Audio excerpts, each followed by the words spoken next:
El título de esta palabra es Obligados a la esperanza. Obligados a la esperanza. Obligados a la esperanza. Estamos obligados a tener esperanza, a vivir con esperanza. Amén. No debemos ser defraudados. Dios pagó por esa esperanza. Amén. Pagó el precio más precioso que se podía pagar, que era dar la vida de su precioso Hijo, Jesucristo, para darnos esperanza. Así que estamos obligados a vivir con esperanza. Amén. Amén. Obligados a vivir con esperanza. Y quiero que me acompañen a un pasaje en Génesis capítulo 9, versículos del 8 al 17. Génesis 9, del 8 al 17. Y dice así: Dios les habló otra vez a Noé y a sus hijos y les dijo: Yo establezco mi pacto con ustedes, con sus descendientes y con todos los seres vivientes que están con ustedes, es decir, con todos los seres vivientes de la tierra que salieron del arca, las aves y los animales domésticos y salvajes. Este es mi pacto con ustedes. Nunca más serán exterminados los seres humanos por un diluvio. Nunca más habrá un diluvio que destruya la tierra. Y Dios añadió: Esta es la señal del pacto que establezco para siempre con ustedes y con todos los seres vivientes que los acompañan. He colocado mi arco iris en las nubes, el cual servirá como señal de mi pacto con la tierra. Cuando yo cubra la tierra de nubes y en ella aparezca el arco iris, me acordaré del pacto que he establecido con ustedes y con todos los seres vivientes. Nunca más las aguas se convertirán en un diluvio para destruir a todos los mortales. Cada vez que aparezca el arco iris entre las nubes, yo lo veré y me acordaré del pacto que establecí para siempre con todos los seres vivientes que hay sobre la tierra. Dios concluyó diciéndole a Noé: Este es el pacto que establezco con todos los seres vivientes que hay en la tierra. Bueno, ya se dan cuenta de qué pasaje estamos hablando. ¿Sí? ¿De qué se trata este pasaje? ¿No? ¿De qué historia estamos hablando? ¿Sí? Estamos hablando de la historia del diluvio universal, ¿sí? De Noé, del arca de Noé, de la salvación, ¿sí? De todos los animales, de la creación de Dios y de Noé junto con su familia, ¿sí? Con sus hijos y sus yernos y sus nueras. Ahora no me acuerdo si eran todos yernos o todas nueras o eran yernos y nueras, no me acuerdo bien, ¿sí? Perdónenme. Bueno, pero estamos hablando de un hecho histórico, real, ¿sí? Una historia real, ¿sí?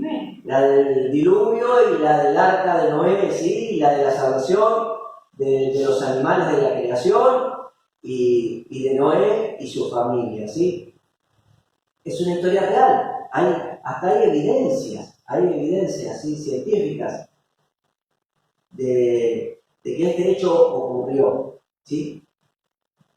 Y algo maravilloso en este hecho es que Dios pone el arco iris, ¿sí? Como una señal hermosa, armoniosa, pacífica, ¿sí?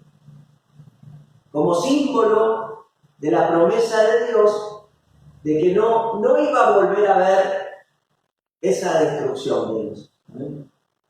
No iba a volver a ver esa destrucción.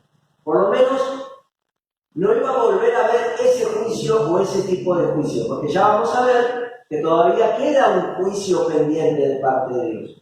Pero por lo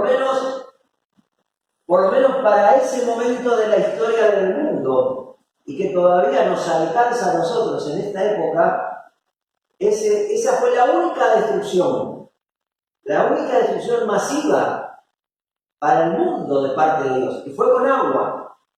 Y Dios promete que nunca más iba a volver a destruir el mundo, pero con agua, con un diluvio, con una inundación, ¿amén? Con agua. Pero sabemos que todavía hay una destrucción, hay una condenación, hay un juicio todavía pendiente que va a ser el juicio final, ¿amén? El juicio final, ¿sí? Donde Dios va a condenar, va a juzgar, ¿sí? A salvos y a perdidos, pero por fuego, no con agua, con fuego, ¿amén? Pero bueno, para eso todavía falta, no tanto, pero todavía falta. Y la única destrucción que hasta ahora el mundo vivió de manera masiva, ¿sí? Es el diluvio, ¿sí? Y bueno, ¿por qué quise mencionar este pasaje?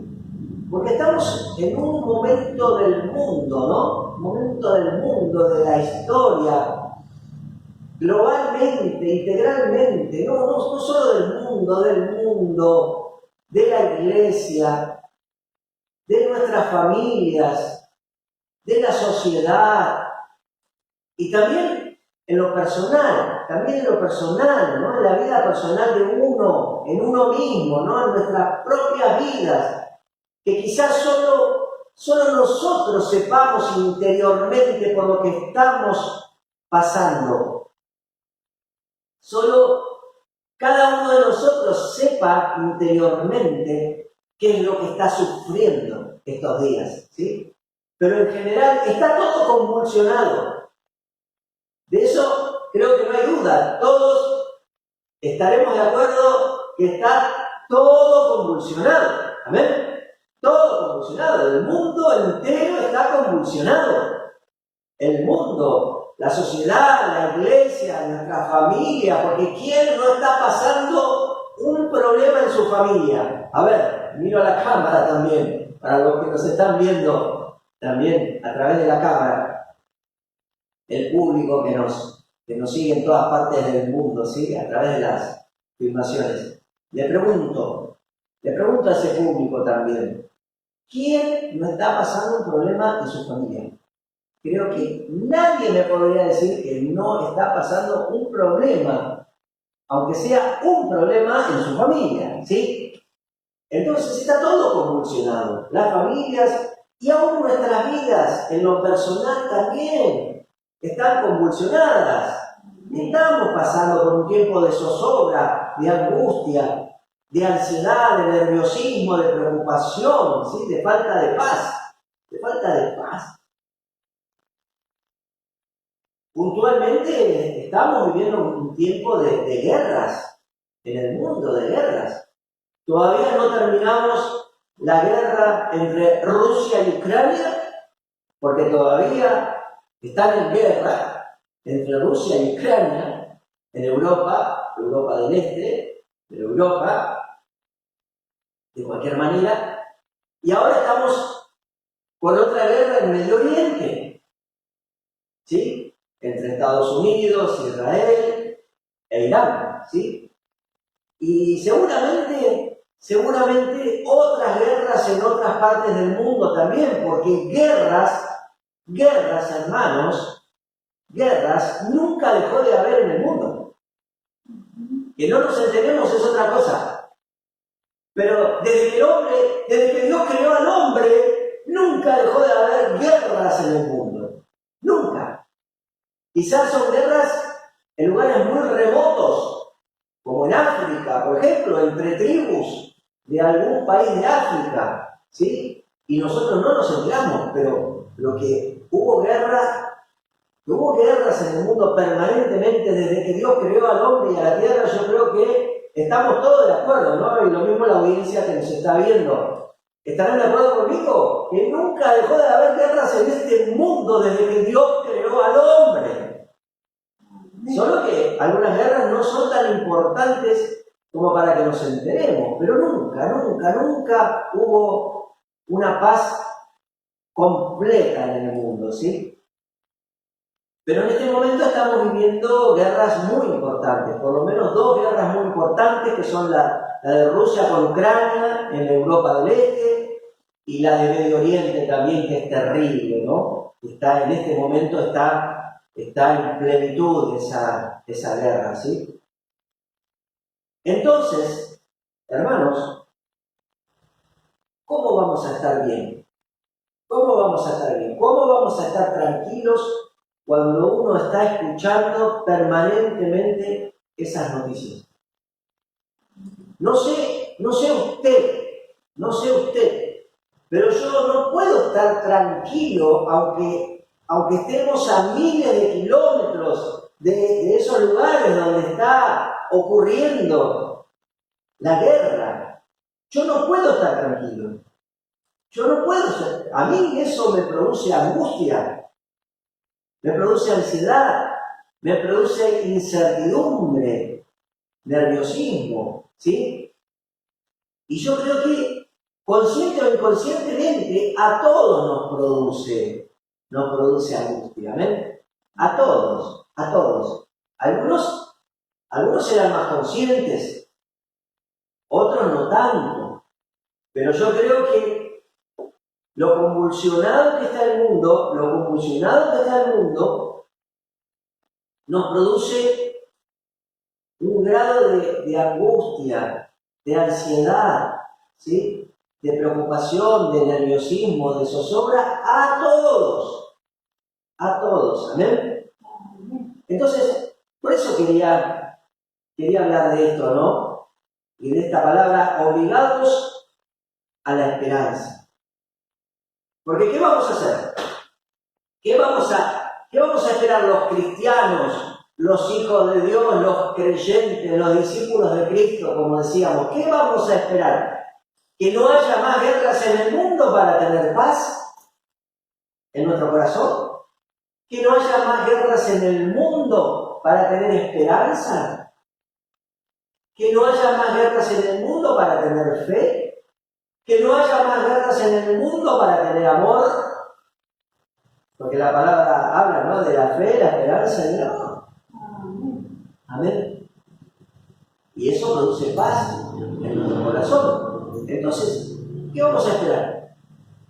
Que no haya más guerras, que no haya más conflictos, que no haya más problemas, que no haya más dificultades en el mundo para tener esperanza. No podemos. Es obvio que no podemos. Entonces, la respuesta es otra. La respuesta de parte de Dios es otra, y esta es la palabra que vamos a compartir hoy. ¿Amén? Obligados a la esperanza. No importa lo que esté sucediendo en el mundo, no importa lo que esté sucediendo en nuestro entorno, no importa las circunstancias, estamos obligados a vivir con esperanza, ¿amén? En Cristo. Positivamente, optimistamente. Amén. Porque realmente el Señor ya hizo lo que había que hacer para que viviéramos con esperanza. ¿Sí? Implícitamente simbolizado en el arco iris, Dios asegura la esperanza, la vida hasta el fin. Es decir, es tanta la zozobra que podemos estar viviendo en este momento del mundo, ¿sí? Que nosotros podríamos pensar, bueno, esto ya se acaba todo. Ya no hay posibilidad de nada. Ya no hay nada bueno que esperar. La verdad que sí. Yo no sé ustedes, pero por lo menos a mí me sucede eso. Quizá con mi temperamento no tan melancólico, pero yo veo el mundo como está y la verdad que me sobreviene una zozobra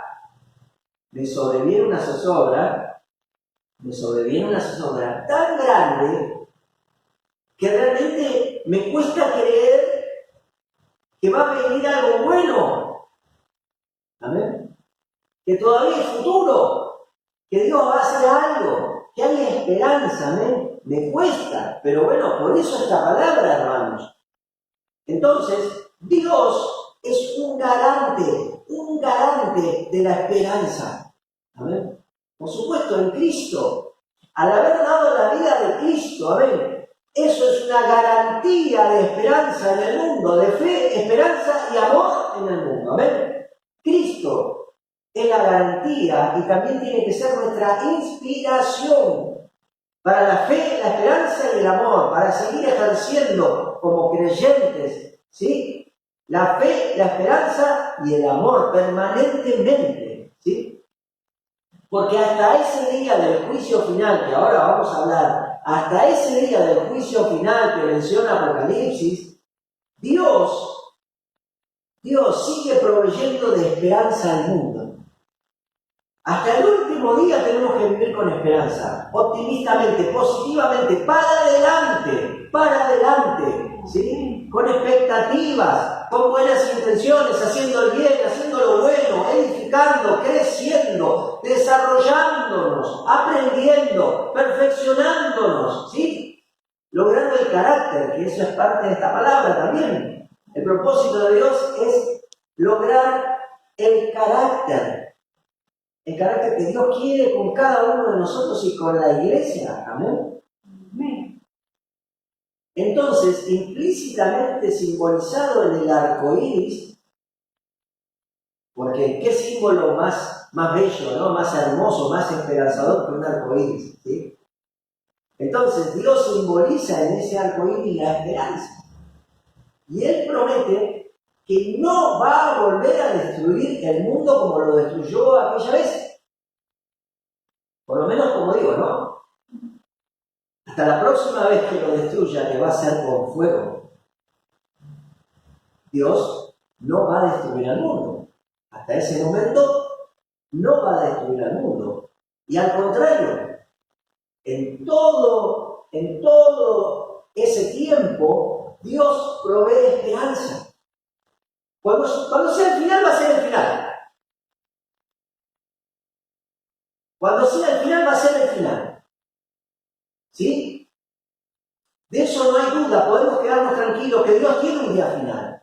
Dios tiene un día final. Pero mientras no llegue ese día final, ¿qué vamos a vivir? ¿Pesimistamente? ¿Fatalistamente? ¿Catastrofistamente? ¿Negativamente? Así como enojados, ¿no? Refunfuñando, no, Dios, este mundo es un desastre, así que yo no voy a aportar nada a este mundo. Yo no quiero vivir en este mundo. Yo no quiero vivir con estas condiciones del mundo. Así que yo no voy a hacer nada. Voy a esperar que llegue ese día del juicio final y que vos con fuego destruyas todo. Juzgues y condenes a los perdidos. Obviamente no. No podemos tener esa postura los creyentes, ¿amén? No podemos. Entonces, no nos queda otra, obligados a la esperanza. Estamos obligados a vivir con esperanza la vida, positivamente, optimistamente, ¿amén? Para adelante, siempre con la mejor actitud. Recién hablábamos, ¿no? de la actitud. Con la mejor actitud, amén. Pero va a haber un día final. Y vamos a leer en Apocalipsis capítulo 20, versículo 11, acompáñenme. Apocalipsis 20, 11. Porque la historia tiene que ser completa. Con lo bueno y con lo malo, ¿no? Todos queremos la historia completa. Queremos saber también la parte mala. Queremos la buena noticia y la mala noticia, ¿sí? Aunque esto tampoco va a ser una mala noticia. Para nosotros los creyentes no va a ser una mala noticia. Va a ser un día glorioso, ¿amén? Mala noticia va a ser para los perdidos, ¿sí? Pero bueno, vamos a leer Apocalipsis 20, 11, hermanos. Apocalipsis 20, 11 dice: luego vi un gran trono blanco y a alguien que estaba sentado en él. De su presencia huyeron la tierra y el cielo sin dejar rastro alguno. Vi también a los muertos, grandes y pequeños, de pie delante del trono. Se abrieron unos libros y luego otro, que es el libro de la vida.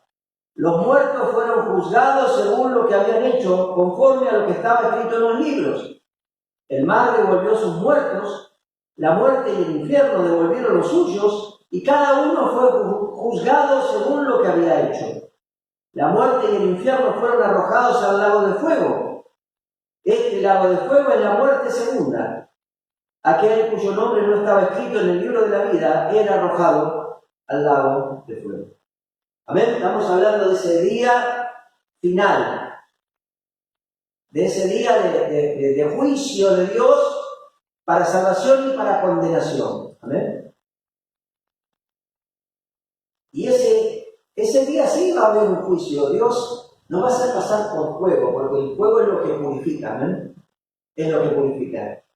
Es lo que pasa la prueba. Para que algo realmente pase la prueba, tiene que pasar por el fuego. Si algo está templado, el fuego no le va a hacer nada. Pero si no está templado, lo va a consumir. Entonces, tenemos que pasar también por ese juicio del fuego de Dios. ¿Amén? Pero ya va a ser lo último y va a ser ya para empezar a vivir el reino de Dios, la gloria y la eternidad. Amén. La voluntad de Dios es que inspirados en Cristo vivamos positivamente, optimistamente, con esperanza a la vida. Dios premia la esperanza. Hasta ese día del juicio final tenemos que vivir con esperanza. Porque si no, Dios ya terminaría hoy el mundo. Hoy sería ya el último día, ¿ven? El día del juicio final. Pero si no es hoy, ¿sí? Entonces no nos tenemos que preocupar. Estamos obligados a vivir con esperanza, vuelvo a decir, positivamente, optimistamente, para adelante, con la mejor actitud, amén, con la mejor vocación, tratando de hacer el bien, lo bueno, ¿sí? De aportar algo a este mundo. Hasta ese día del juicio final no podemos vivir desesperanzados. Dios quiere que vivamos con esperanza, ¿no? Como cuando Dios le habló al pueblo hebreo cuando estaba en cautiverio, ¿sí? En Babilonia. Que Dios les dice, bueno, ustedes no se van a ir de acá tan rápido como piensan. No se van a ir tan rápido. Así que mejor que se establezcan y que quieran el bien también para el pueblo en el que se encuentran, ¿sí? Los babilonios, ¿sí? El imperio babilonio. Entonces Dios quiere que tengamos la mejor actitud, que edifiquemos, que construyamos, porque eso va a pasar la prueba del fuego del juicio final de Dios. Eso va a pasar, porque la palabra dice, el cielo y la tierra pasarán, mas su palabra no pasará. Lo que está queriendo decir la palabra pasará, en ese texto, una de las acepciones del significado de esa palabra es mutará, cambiará, se transformará, se reciclará. Entonces lo que está queriendo decir, más que destrucción, habla de transformación. Pero por supuesto que sí que va a haber un grado de destrucción, pero va a ser más un reciclamiento de parte de Dios de la creación, ¿sí? Una transformación, una mutación, va a mutar, va a cambiar, va a ser transformado. Entonces, ese pasaje dice, el cielo y la tierra pasarán, es decir, cambiarán. Por eso dice, cielo nuevo y tierra nueva. Porque va a ser renovado, va a ser transformado, va a ser reciclado, ¿amén? Va a mutar, va a cambiar. El cielo y la tierra pasarán, cambiarán, serán transformados. Mas su palabra no pasará. ¿Por qué? Porque es la palabra de Dios. Entonces, la palabra de Dios no necesita cambiar. Perdón. La palabra de Dios no va a pasar. Es decir, no va a sufrir ninguna transformación, ningún cambio. ¿Por qué? Porque era divina, eterna y perfecta. En todo momento, de principio a fin. Entonces, miren qué privilegio, hermanos, qué privilegio tenemos de tener la palabra de Dios en el presente. Y esta palabra es perfecta, es divina, es eterna, es palabra viva, es palabra de Dios. Esta palabra no va a cambiar un ápice.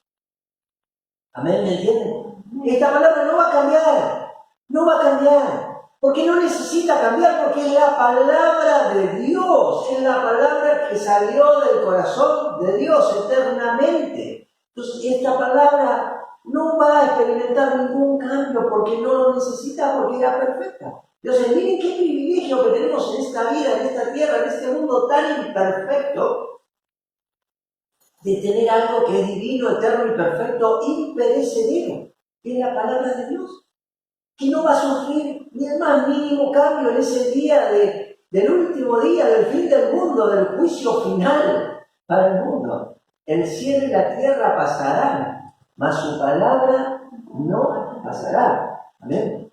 Entonces, miren qué privilegio. Por eso, hermanos, tenemos que vivir con esperanza, basados en la palabra de Dios. Amén. Tenemos que vivir con la esperanza que nos da la palabra de Dios, positivamente, optimistamente. No nos va a fallar. Para adelante, porque Dios va a recompensar cada acto de bien que hagamos, inspirados en la palabra de Dios, en la visión de Dios. Amén, hermanos.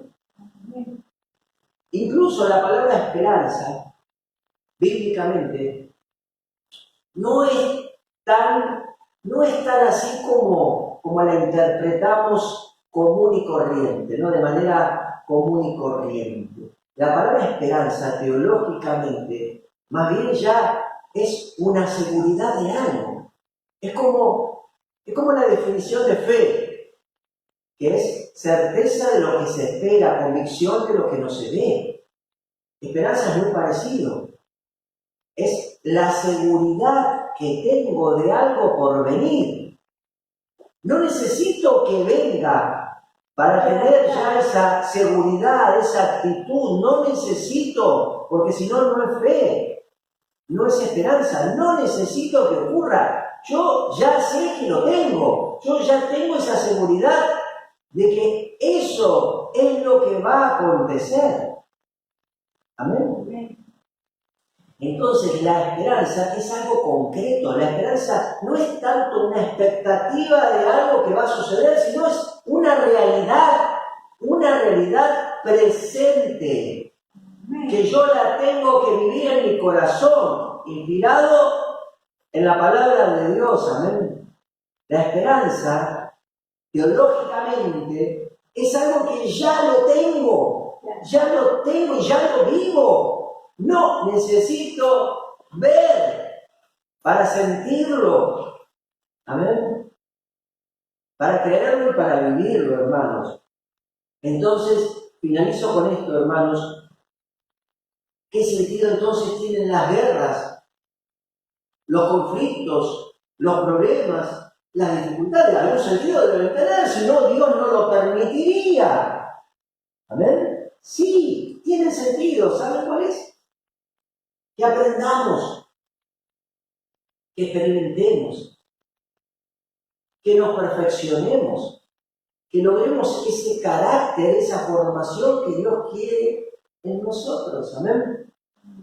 El sentido de los conflictos es mejorarnos, es hacernos mejores, es hacernos más fuertes, es hacernos más experimentados. Amén. Es hacernos más seguros, más confiados en Dios, para poder hacer su obra. ¿Quién va a ser beneficiado? Nosotros. Amén.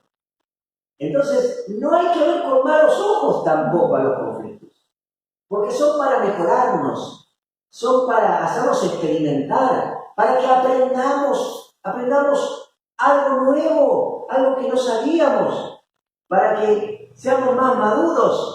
La palabra dice que seamos mansos como palomas, pero astutos como serpientes.